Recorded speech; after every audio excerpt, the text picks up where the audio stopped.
friends, today we're going to chat all about how to make your flights with babies and toddlers much smoother and easier for everyone. Let's go ahead and get into today's video.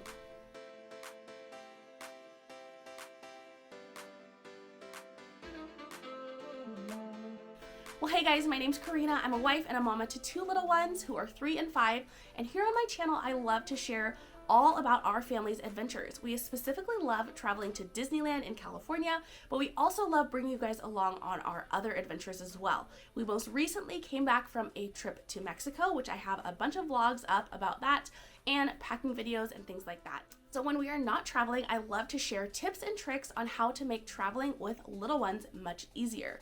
Now, I like to share tips for babies through toddler, kindergarten, first grade age, because that's where my kids are at right now.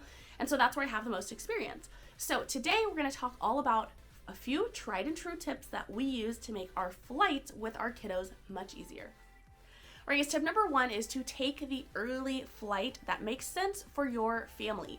Now, I cannot tell you how many times I've seen parents sharing about how frustrating their travel day was because they chose to travel at a time when they thought their baby or toddler would sleep. And unfortunately, that's a big mistake because honestly, if you think about the travel day itself, the busyness of the airport, all the bustling around that happens on the airplane, getting onto the airplane, the excitement of going somewhere new and different, there's so much going on. And then of course, there's so many sounds and sights and smells and different things to look at and experience on the airplane that the chances of your child tuning all of that out and being able to rest and get a good night's sleep on a flight or a good amount of sleep on a flight is really slim to none. I try to never book our flights around nighttime, aka bedtime, or nap time, because that's when our children are the most tired and they are just kind of not their usual personality, right? So I prefer to book our flights first thing in the morning at a time that makes the most sense for our children, and that is the key. A flight that works for one family may not work for your family. So I don't like to get my kids up at 3 in the morning to catch like a 5 a.m. flight. I'd rather my kiddos kind of wake up at like their normal time or close to their normal time, and then we hit like the second flight out for wherever we're going. So essentially what this looks like for my family is my kids normally get up between 6 and 7 on like just a normal average day. So I know that I can book a flight that leaves between 8 and 9, and that would give us enough time to get the kids up and get over to the airport, which is about 25 minutes from our house, and we would be in plenty of time to get onto our flight. So typically that would look like us getting up and out the door by like 6:15, which isn't too early for my kids because that's in their normal wake up time. But once we get to the airport, they're kind of fully waking up at that time. And so they're in a good place, right? I always bring some breakfast snacks with us, which is another tip, is that I bring some like quick, easy to eat breakfast things for while we're driving to the airport.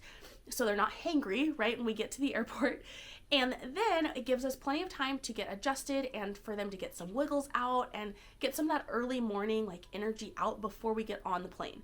So once we're in the airport, I take my kids around. Like we run up and down the concourse. I walk them through just different little areas. We let them get some physical activity in so that once they get on the plane, they're kind of ready for a little bit of a break. So that is the plan that works the best for us. We have had no like major meltdowns, fits, issues on a flight, but we use this strategy. We make sure they're in a really good spot, that they got a good night's sleep the night before or as good as they could, and then we make sure to get on the flight that makes the most sense for their normal schedule. And that has been the most beneficial for our family. All right, guys, so tip number 2 is to be prepared and also to know that once you're at the airport, things are basically out of your control. So this is one thing that is very helpful to know because once you are in the airport, you're waiting for your flight, you have no control over what time the flight will get there, you know, when it will land, if there's going to be delays, if you're going to make your connecting flight. There's just basically everything is out of your control at that point. So you have to be prepared. And what that means is having extras packed. Now, I know a lot of people don't really love this because that means they have to bring extra things on the plane. What I suggest doing is packing a personal item for your kids with like their entertainment stuff and snacks. And then you can also pack a family carry-on. And in this family carry-on is where you can put your extra stuff. So in this family carry-on is where I would put extra diapers and wipes. Not the diapers and wipes that you're going to need for just the hours you know you're going to be traveling, but several extra. An extra set of undies, an extra set of change of clothes, some extra snacks, an extra comfort item like a lovey or a passy or a blanket or something like that that your kids normally love and like to have on hand.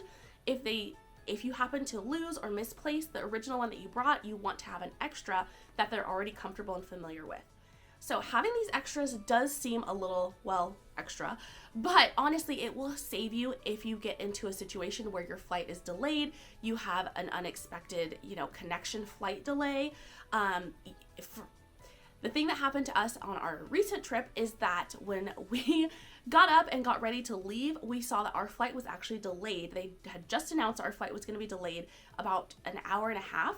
And then once we got to the airport, it ended up being another hour. Once the plane finally got to our gate, then they had to clean it and sanitize it. So altogether, we were delayed about 2.5, almost 3 hours on our last trip.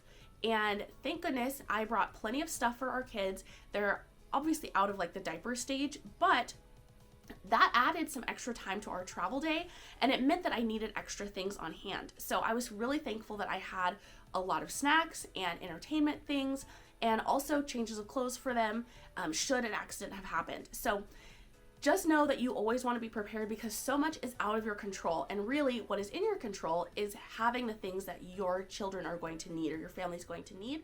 Hey friends, if you're loving this video, I would love it if you'd give me a thumbs up, leave me a comment down below, and let me know what you're liking about it. And also, if you're new here, don't forget to subscribe because I share content like this all the time and I would love to make more for you.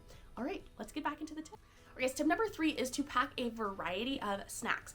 Now this kind of goes hand in hand with things being out of your control, but I always recommend packing a variety of snacks, and that includes some things that are healthy, some things that are treats, some things that are just for fun, and also some things that will actually fill up your kids and keep them satiated for the travel day, and also some new things as well as some old favorites.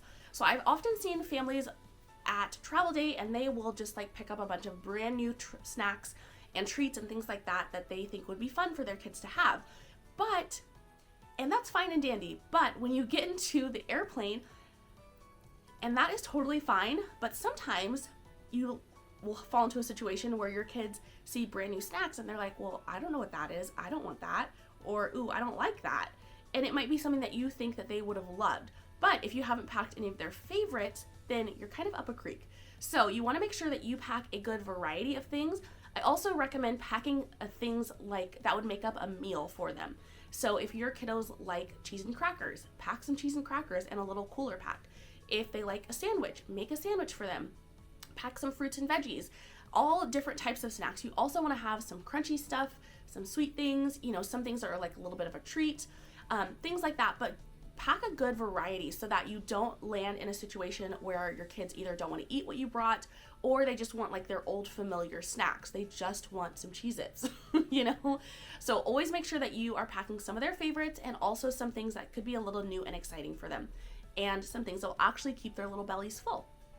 All right, guys, let's talk about tip number 4, which is packing activities. Now, activities are one of my favorite things to pack, honestly. I love packing things to keep my kids entertained and busy. And with activities, I have several different things that we're gonna talk about. So the first thing is to pack their favorite type of activity, not necessarily their favorite toy from home. So basically, you might have to invest in buying some specific travel toys or travel activities for your kids that aren't the things they're used to playing with at home every day. If your kids have tried and true things that they love to play with at home constantly, you don't really want to take that on travel day, because if you lose it, then you'll have to replace it. They'll be without it. They'll be distraught. It might come after you get home. There's just so many issues that could arise from that. So I always recommend packing things that are similar to the things that they like to play with, but not their actual playthings from home. So what this looks like for us is, one instance is that my daughter loves the little people, like Barbies. She has a bunch of the little people Barbies and princesses, and she plays with those constantly. She has a couple different little houses at home, and she plays with them all day long. I'm not gonna pack up her Cinderella and Tiana and Rapunzel and her favorite Barbie and their car for vacation, because if we lose that little bag that I've packed those things in, then when we come home, she doesn't have those still.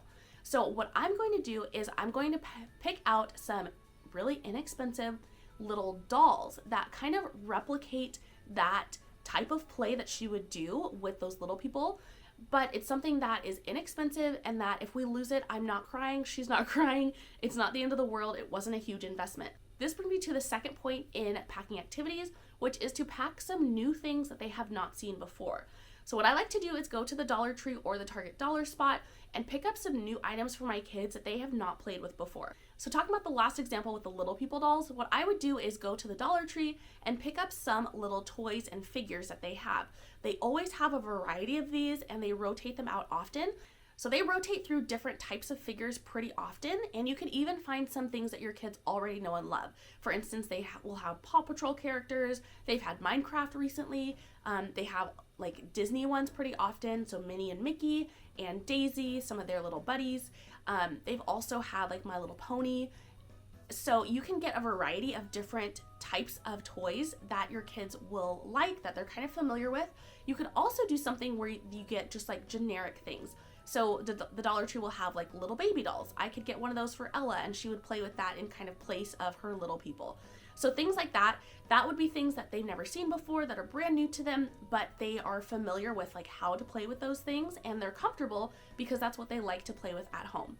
So that's my second point, is to get some things they've never seen before, even if it's something small like a coloring book or activity book, if it's like a new set of crayons, and like the little figures or things like that. So there's a lot of different options that you can find at a low price point that if you lose them or forget them somehow, it's not going to be the end of the world. Another thing I love to grab at Dollar Tree are puzzles and stickers. They are so great. They're going to be like a pretty much like one-time use or a couple time use. The stickers are obviously one-time use, but things like that are, they're not going to last forever, so it's nice to be able to only spend like $1 and some change on them. So then you can rotate those out for each trip that you take, but your investment is really low. Guys, the third part of packing your activities is to make sure you pack a variety. So I like to bring things that will stimulate my kids in different ways. So I've already talked about like bringing little characters that they can play with and do like imaginative play with. I also like to bring books, coloring books, little like writing books so they can practice writing or math or whatever skill they're working on in school or daycare. I also like to pack things like stickers or Play-Doh, something that they can play with their hands and kind of get that kind of cognitive function going. I also love to pack Legos for my kids now because they're at that age where they really enjoy Legos and they can play a lot of different things with Legos. So those are some of my favorite things, but I always pack a variety so that they don't just have the same type of function with their activities. So if you just pack coloring items, that's great. They have a variety of different types of coloring, but that's kind of only one activity. So keep in mind that you want to pack a multitude of activities for them. I would say at least 4 to 5 different types of things. And again, you can get all of these things at the Dollar Tree or the Target Dollar Spot. So it's pretty inexpensive to get a good variety of toys for your kids. All right, friends, tip number 5 for having a smooth travel day kind of applies to like toddlers and up, but I like to explain the plan or the travel process. So if your kiddos have never been on a flight before, you'll want to explain to them what's going to happen. Once we park our car, we'll go through security, so they will scan all of our bags. We're going to check in our big luggage if you have luggage that you're checking in, and things like that. Then we'll go to our gate, we'll sit down and wait for the airplane to come. You can watch out the window to see when the airplane comes. And when they call us for our time to board, we'll go line up, and then we'll all go onto the airplane and find our assigned seat or a seat that's open and sit down, and then we'll listen to some instructions. So I kind of go step by step through the plan or the process of what our travel day is actually going to look like for my kids, and that really helps them to know what to expect and what's coming next on our travel day. Because travel days are long, they can be really tiring, and it can be a lot of new, overwhelming information for your kiddos. So it's helpful to kind of break things down in a way that is easy for them to process in bite-sized information.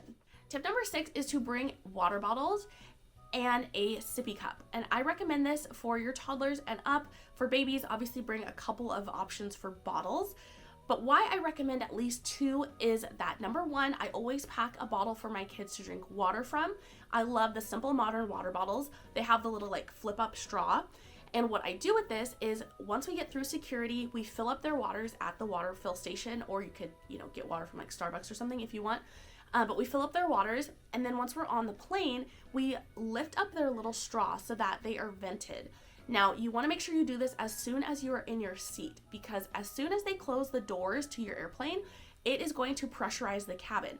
And that means that your water bottle is automatically going to start pressurizing.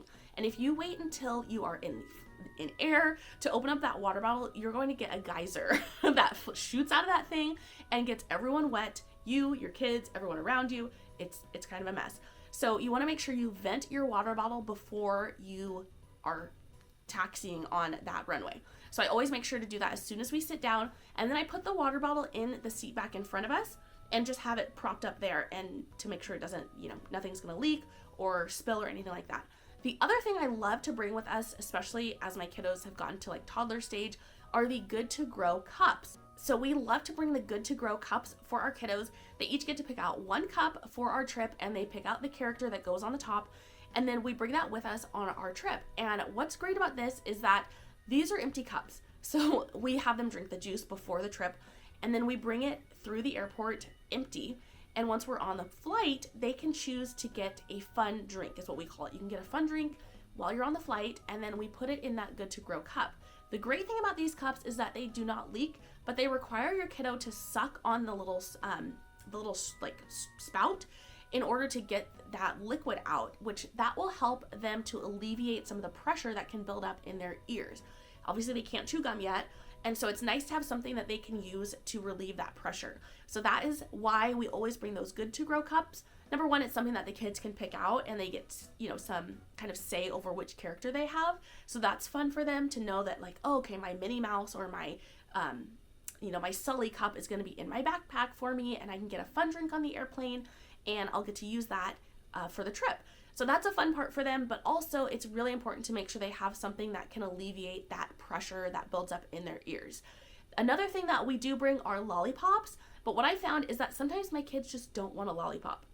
Especially if it's first thing in the morning, they're just not interested in that yet. So it's nice to have something that is like juice or soda or something that they can suck on in order to alleviate that pressure. And obviously we try for juice in the morning, but we're traveling. So if it's 9:30 and mommy's getting a soda, you can have a soda too. I don't really care. That's just our house. All right, friends, so those are my tried and true tips to make traveling on your flights with your toddlers and babies easier. Let me know in a comment down below what your favorite tip is and what you practice as a family to make flights the easiest you possibly can. Thank you so much for watching, guys. I will see you next time. Have a great day.